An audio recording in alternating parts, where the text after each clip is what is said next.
Casi todo el mundo cree que en su casa se come sano, pero al mismo tiempo casi nadie es capaz de argumentar por qué en su casa se come sano, especialmente cuando el espejo parece que no opina lo mismo. La razón de esto es que no hay una forma objetiva de poder medir si alguien está comiendo de forma saludable o no lo está haciendo. Por eso, si no existe una forma cuantitativa de poder decir si alguien está comiendo o no de forma saludable, nadie puede decir, ni siquiera tú mismo, que estás comiendo de forma saludable, aunque al mismo tiempo nadie puede negar que no lo estés haciendo. La pregunta es, ¿existe alguna forma objetiva de poder decir, de poder determinar si estamos o no comiendo de forma saludable?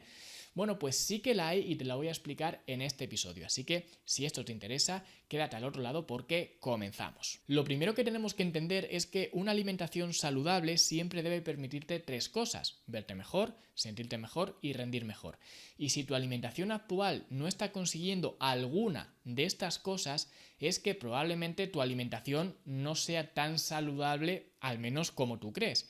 Y si es al revés y tu alimentación te está permitiendo verte mejor, sentirte mejor y rendir mejor, quizás no tengas la garantía de que estás comiendo de forma saludable, pero al menos tienes una pista de que probablemente sí que lo estés haciendo. Repito, no es una garantía, pero es una pista de que vas en la dirección correcta. El problema es que, independientemente de que tu alimentación ahora mismo no sea saludable y la quieras mejorar, o ya sí que sea saludable, pero la quieras potenciar de alguna forma, o quieras asegurarte al menos de que es saludable, no tienes ninguna forma de hacerlo, porque no tienes herramientas, no tienes cosas objetivas que tú puedas medir para que puedas realmente mejorar tu alimentación o hacer que tu alimentación sea por fin lo saludable que tú en principio creías que era, pero que no lo era.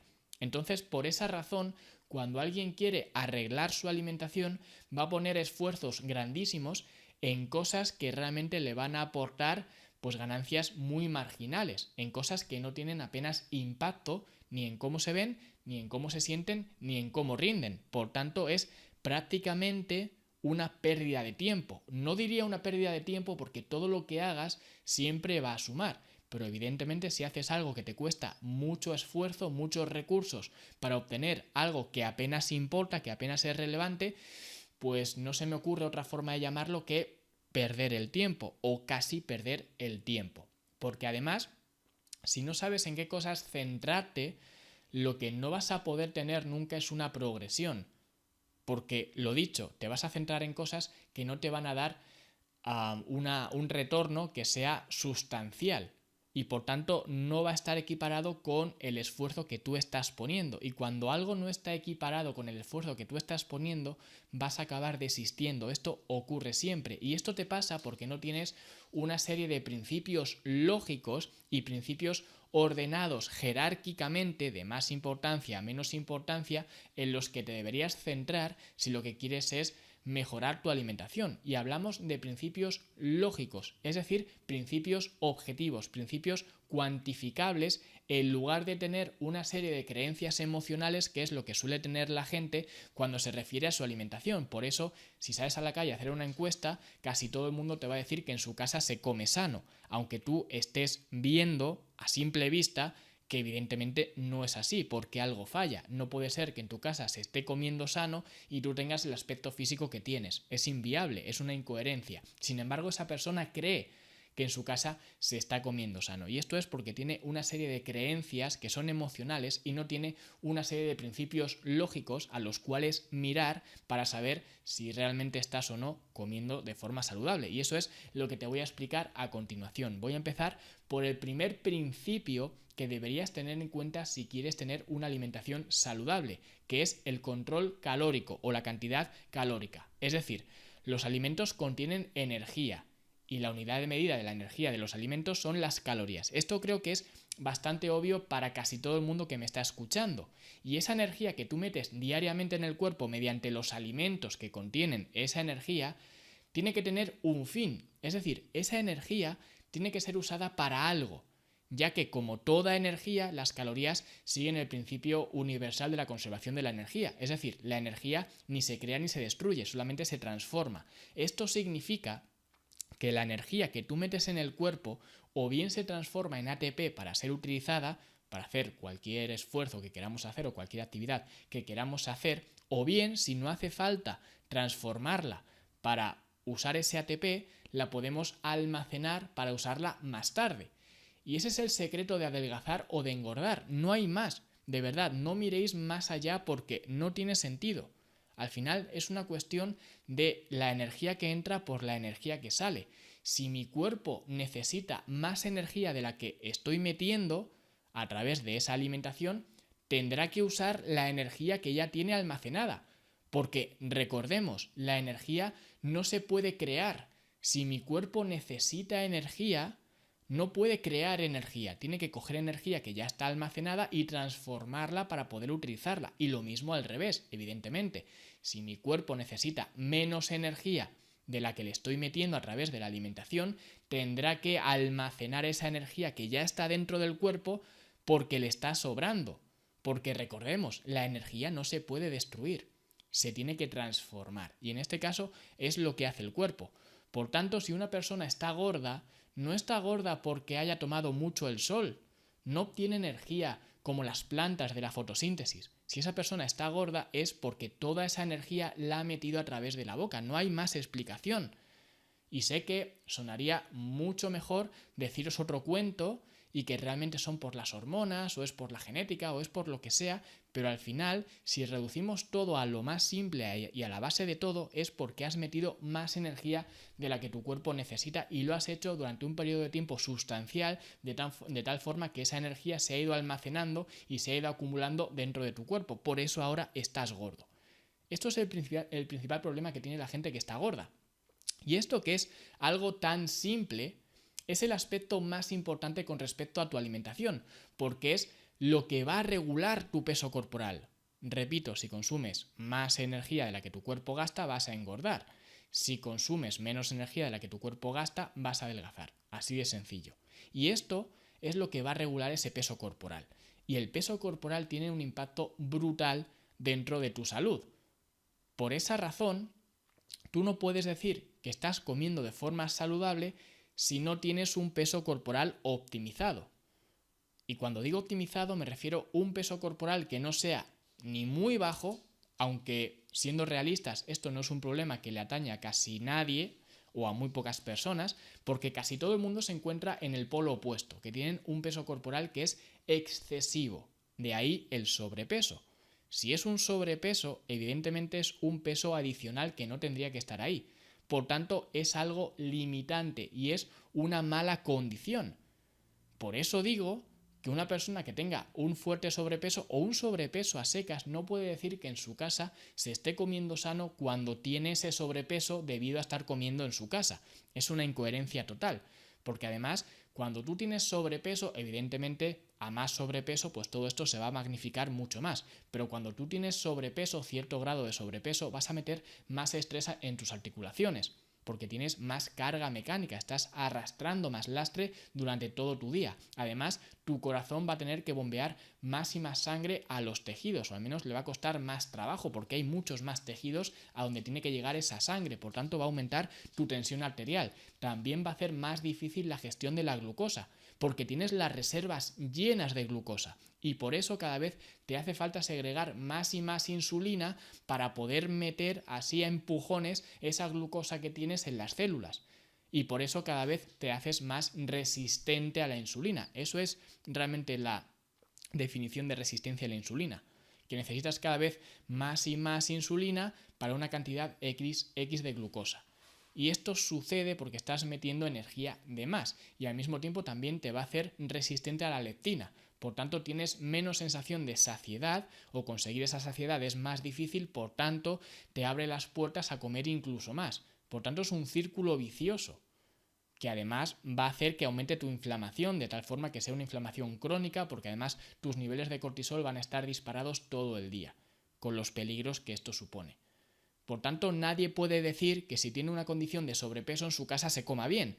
Es inviable. Y por eso el control calórico es lo más importante de todo para determinar si estás comiendo de forma saludable o no lo estás. Repito, no es el único factor que tenemos que mirar, pero es el primero. Porque es el primero que me va a hacer descartar si realmente estoy comiendo de forma saludable o no lo estoy haciendo. Y para eso, en la academia, por ejemplo, utilizamos dos marcadores muy fáciles, muy simples de determinar cómo está siendo nuestro peso corporal o cómo es nuestro peso corporal actualmente, que son el IMC y el ICA. El IMC es el índice de masa corporal, que esto es quizás conocido por casi todo el mundo, no es probablemente el mejor indicador, pero en población general que no sea extremadamente deportista, extremadamente musculada, etc., es un indicador relativamente fiable. Pero como no es del todo fiable, lo acompaño siempre con el ICA. El ICA es el índice cintura-altura, es decir, lo que mide el contorno de tu cintura en relación con tu altura. Y si hablamos de números, por dar datos más precisos, deberíamos buscar un IMC que sea de 25 o menos, ¿vale? 25, 26 o menos. Sería lo más aceptable en cuanto al peso corporal. El IMC es la relación entre tu peso corporal y tu altura, ¿vale? Y luego el ICA, deberíamos buscar un ICA de 50 o menos. Es decir, que tu cintura, la medida de tu cintura, sea el 50% de tu altura o menos. Si es más del 50% de tu altura, ya puedes apostar a que tienes un cierto sobrepeso. Y si esto es así, repito, no podrías decir que en tu casa se esté comiendo de forma saludable. ¿Ok? Así que si estos dos indicadores no están optimizados, es decir, si tienes un IMC de más de 26 y un ICA de más del 50, eso significa que tienes que comer menos. Da igual lo que estés comiendo ahora, tienes que comer menos, porque hay mucha gente que dice, no, si yo no como nada, me da igual, pues tienes que comer menos de nada. Porque no puede ser que no tengas estos indicadores optimizados y que al mismo tiempo me estés diciendo que no comes nada, porque no tiene sentido. Bien, así que este es el primer factor que tenemos que mirar. El siguiente factor es la composición de las comidas o la selección de alimentos, ¿vale? Porque nosotros no simplemente usamos los alimentos para meter energía, sino que también metemos nutrientes. Y si no estás metiendo los nutrientes suficientes, incluso consumiendo unas calorías adecuadas, no estarás comiendo de forma saludable.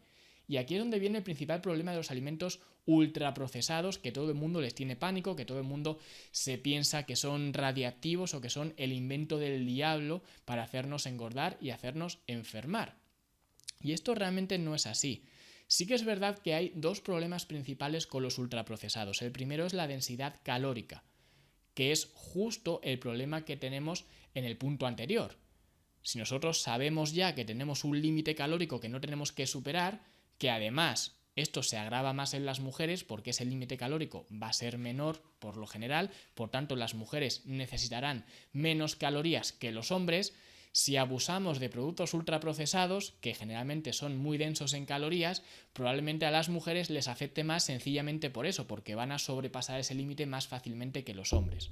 Por tanto, eso es un problema, la densidad calórica que tienen los alimentos ultraprocesados. Aunque no siempre es así. Que sea ultraprocesado no significa necesariamente que tenga muchas cantidades o mucha cantidad de calorías por porción, pero normalmente sí que significa esto. Y las veces que no significa esto, nos encontramos con otro problema, que es lo que yo llamo el coste de oportunidad. El coste de oportunidad es un concepto económico que se refiere a lo que estoy dejando de ganar. Entonces, en el contexto de la alimentación, si nosotros sabemos, porque ya hemos dicho antes, que necesitamos comer dentro de unos márgenes calóricos, es decir, tenemos un límite que está acotado, y recordemos, en las mujeres el límite es menor, en los hombres un poquito mayor, sencillamente porque a los hombres nos hacen falta más calorías que a las mujeres, pues si ya sabemos dónde está ese límite, ahora dentro de ese límite no solamente tenemos que meter energía, sino que tenemos que meter nutrientes, con lo cual lo hace aún más complicado.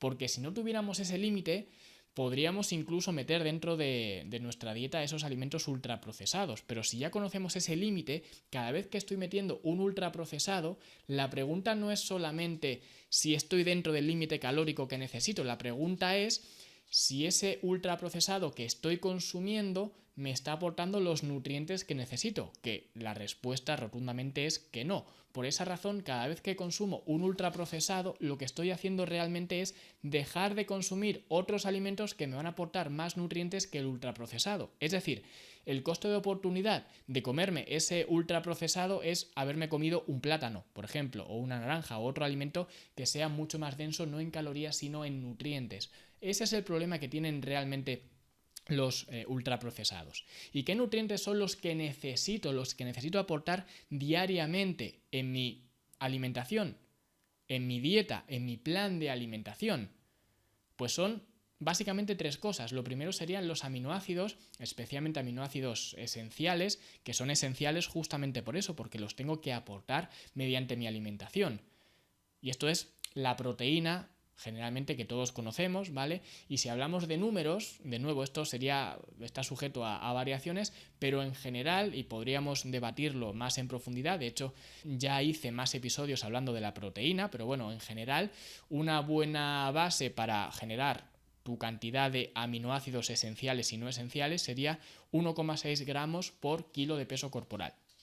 Ya digo, no es tan exacto como muchas veces queremos pensar, pero con esa cantidad de proteína estaríamos metiendo los aminoácidos esenciales y los no esenciales que nos hacen falta, pero especialmente los esenciales porque, como su nombre indica, son esenciales. Y luego nos vamos también a las grasas esenciales, que en este caso son los omega 3 y los omega 6. Aquí deberíamos estar metiendo más o menos, y esto de nuevo no es algo tan específico como lo voy a hacer, pero bueno, en general podríamos hablar de 1 gramo de omega 3 diario, y puesto que queremos buscar una relación más o menos de 4:1, una cosa así, de omega 6 con respecto al omega 3, pues si consumimos 1 gramo de omega 3, pues 4 gramos de omega 6, ¿vale? O si consumimos 2 gramos de omega 3, pues 8 gramos de omega 6. Más o menos una cosa que esté ahí, entre 1 y 2 gramos de omega 3 diario, y luego para buscar un ratio más o menos de 4:1 con respecto a omega 6 y omega 3. Y luego también la fibra. La fibra es la gran olvidada. De hecho, probablemente estéis prestando más atención anteriormente a los aminoácidos esenciales y a las grasas esenciales más que a la fibra, porque la gente no le presta a la fibra la atención que se merece. Y es un problema mayúsculo porque no hay evidencia realmente de que en el mundo desarrollado a la gente le falte proteína. No hay una enfermedad que sea la falta de proteína. Está la malnutrición, pero no es la falta de proteína. Sin embargo, sí que tenemos problemas en el mundo desarrollado para meter la cantidad de fibra que necesitamos. De hecho, la cantidad de fibra, si no recuerdo mal, que estamos metiendo de forma global, así a nivel general, está entre 10-15 gramos, es decir, muy por debajo de lo que realmente necesitamos, que está mucho más cerca de 30 gramos que de 10-15 gramos, que es lo que habitualmente estamos consumiendo. Por tanto, es un déficit brutal de fibra, y por esa razón deberíamos centrarnos quizás mucho más en la fibra que los otros dos elementos esenciales que os he mencionado. Y este apartado quizás sea el más complicado de todos para saber si estoy o no comiendo de forma saludable, porque esto solo lo puedo saber cuando tengo un plan de alimentación. Que esto a quien me escuche de forma más constante no le sonará raro, porque siempre hablo de un plan de alimentación. Y tiene su lógica, porque es la única forma de saber si estoy comiendo o no de forma saludable.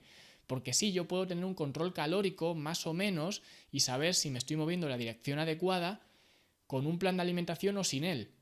Pero si yo quiero saber si estoy metiendo los nutrientes necesarios, necesito un plan de alimentación. Y por eso es imperativo que aprendas a diseñar un plan de alimentación, porque es la única forma que tienes de saber si estás metiendo o no los nutrientes adecuados. Y hablando de nutrientes, nos iríamos al siguiente eslabón, al siguiente elemento de esta pirámide, si queremos verlo así, que es la micronutrición. Es decir, la micronutrición, que tiene mucho que ver con la selección de alimentos, es básicamente rellenar los huecos que se hayan podido generar una vez que tienes una buena selección de alimentos. Por eso, antes de la micronutrición está la selección de alimentos. Una vez que ya has completado eso, pasas a la micronutrición. Y es verdad que la selección de alimentos está muy relacionada con la micronutrición, lo que significa que con una buena selección de alimentos probablemente ya estés cubriendo tus necesidades micronutricionales. Y por eso he dicho que la selección de alimentos va antes que la micronutrición, porque es prioritaria. Y esto lo que va a hacer, una vez que no solamente optimizas la selección de alimentos, sino que optimizas esa micronutrición, va a optimizar la alimentación que ya tienes, porque vas a aportar esos pequeños compuestos, esas vitaminas y esos minerales que necesitas en tu día a día y que hasta ahora no te habías preocupado de poder meterlos. Y vas a ir tapando esos agujeros que puedes tener con tu alimentación. Por ejemplo, los alumnos de mi academia después de construir su plan de alimentación, y repito, después de construir su plan de alimentación, porque esto no tiene sentido sin un plan de alimentación, después de construir el plan de alimentación, lo que hacen es optimizarlo mediante la micronutrición. Y para ello les doy un recurso que puedo compartir con vosotros si queréis, que es lo que yo llamo la guía de la micronutrición, donde te enseño cuáles son los mejores alimentos para que puedas completar un buen perfil micronutricional, que repito, si quieres te la puedo dejar en fitnesslanube.com/micronutrición. ¿Ok? Pero eso sería lo siguiente que deberíamos tener en cuenta. Y luego después nos meteríamos con la regularidad en las comidas, un aspecto que ya he mencionado muchísimas veces en todos estos episodios de los podcasts que llevo haciendo ya varios años. La regularidad de las comidas. Y hay una frase que dice que un día de calor no hace un verano, y con la alimentación ocurre lo mismo, porque no es cuestión de comer una ensalada un día o de comer ciertos alimentos un día, porque me han dicho que son desinflamatorios o son detox o son lo que sea. Hablamos de que tienes que tener una rutina con tu alimentación, y eso significa una rutina con respecto a tu frecuencia de comidas, es decir, el número de comidas que haces al día, que siempre sea el mismo. Por eso la rutina es que siempre sea ese número el mismo. Si comes 3 veces, que sean 3 veces. Si comes 4 veces, que sean 4 veces.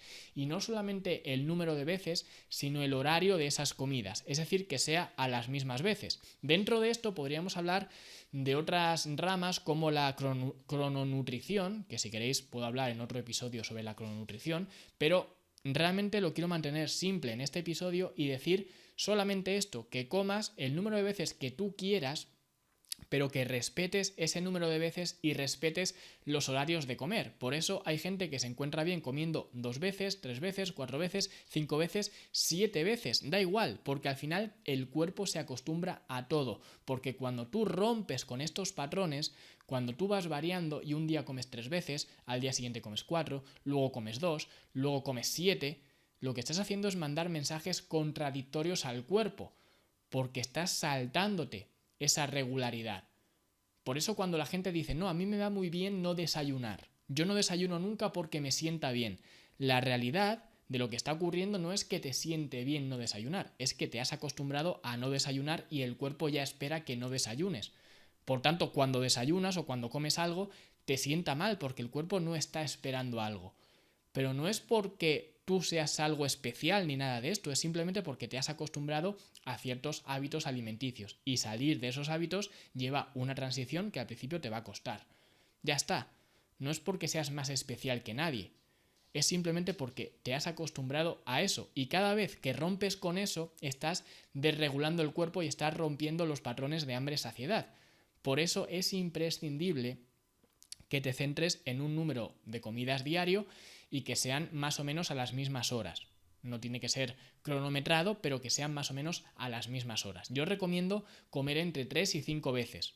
Realmente incluso 4 veces quizás sería mi opción ideal. Pero tú escoge la comida o la frecuencia de comidas que tú quieras y manténla diariamente, porque si eres de los que desayuna un día, pero al día siguiente me salto el desayuno, o meriendo un día, pero al día siguiente no meriendo, o un día como postre y al día siguiente no lo como, o un día como a las 9 de la noche la última cena, o bueno, la cena, la última comida, y al día siguiente ceno a las 11. Si estás haciendo esto no puedes decir que estés comiendo de forma saludable. Sí, por supuesto, si estás cumpliendo con todo lo anterior, pues comerás más saludable que alguien que no lo haga. Pero si no estás cumpliendo con esto, no puedes decir que en tu casa se coma saludable, porque no estás cumpliendo con estos patrones regulares del cuerpo. Y lo siguiente que tendríamos que ver es la hidratación, porque la hidratación también es parte de tu alimentación. Y una persona que no está bien hidratada tendrá muchos problemas tanto a nivel neurológicos o cognitivos, ya que vas a perder plasticidad en el cerebro, con lo cual te va a costar mucho más concentrarte, te va a costar mucho más pensar, como también problemas articulares, ya que hay tejidos blandos que son prácticamente agua, por lo que al no estar consumiendo la suficiente agua, el cuerpo tiene que tirar de esos tejidos y drenar el agua de esos tejidos. Por esa razón, si tú coges el agua de esos tejidos, vas a estar mucho más rígido, va a haber más desgaste en las articulaciones y en definitiva vas a tener mucha más fricción y muchos problemas articulares. Y también tendrás muchas papeletas para tener problemas a nivel digestivo, porque por ejemplo las paredes del estómago tienen mucha viscosidad y si tú drenas ese agua, porque tú no se la das, van a quedar mucho más rígidas y por tanto va a haber mucho más peligro de que te salga una úlcera. Incluso en el intestino grueso, si tú te falta agua, vas a acabar obteniendo agua, sacando agua de intestino grueso, es decir, agua de las heces, agua con toxinas. Eso va a ir dentro del cuerpo y luego además que al quitar ese agua de las heces vas a tener un estreñimiento mucho más latente. Así que la hidratación no es una broma. Tienes que estar hidratado constantemente. Y un número básico para hidratarte es, en general, de nuevo, no es algo que sea demasiado preciso, pero sí que es una norma así más o menos a nivel más general, sería tu peso corporal multiplicado por 0,033 en litros. Eso sería el agua mínima que deberías beber diariamente. Y luego ya por último nos vamos a la suplementación. Y recalco lo de por último, porque la suplementación viene al final, porque nada de lo anterior se puede tapar mediante suplementos. Pero si hay algo de lo anterior que no estemos metiendo con la suficiente precisión que deberíamos meter o que querríamos meter, sí que podemos utilizar la suplementación para tapar ciertos agujeros que no podemos tapar o que no queremos tapar con la alimentación. Es decir, comprar suplementos cuando no estás consumiendo una cantidad adecuada de calorías, de energía en este caso, es decir, comprar suplementos cuando estás gordo no tiene sentido porque la solución a tu problema no está en los suplementos. También, si no estás haciendo una buena selección de alimentos, no tiene sentido comprar suplementos porque no puedes alimentarte, no puedes meter los nutrientes a base de suplementos. Y si no cubres todos los micronutrientes, o al menos la mayoría de ellos, tampoco deberías usar suplementos porque te va a ser imposible meter todos los micronutrientes en base a suplementación. Lo mismo con la regularidad de las comidas.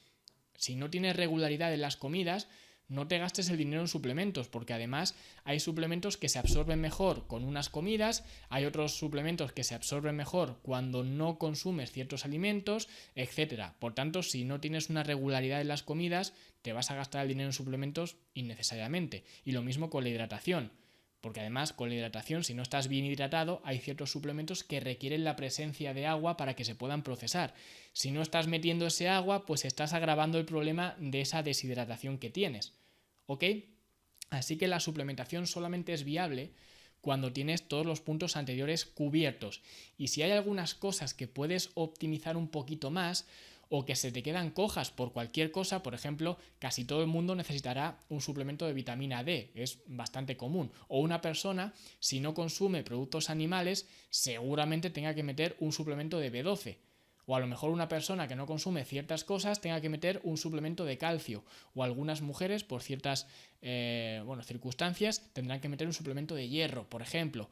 Algo así, es decir, en función de cómo esté planteado toda tu estrategia nutricional que ya hemos visto hasta ahora, tendrás que ver si te merece la pena o no meter ciertos suplementos, pero no puedes pensar en meter suplementos antes de haber gestionado todo lo que hemos visto anteriormente. Por eso la suplementación siempre viene al final y la decisión de tomar o no ciertos suplementos irá en función de qué estés haciendo ahora con el resto de tu alimentación. Así que espero que te haya gustado esta forma escalonada, esta forma jerarquizada de determinar si tu alimentación es o no saludable. Recuerda, punto 1, el control calórico, punto 2, esa selección de alimentos, punto 3, esa micronutrición, punto 4, tenemos esa regularidad en las comidas, punto 5 tenemos la hidratación y punto 6 ya tenemos por último la suplementación. Si tienes estos 6 puntos cubiertos y bien optimizados, podrás decir de una forma más objetiva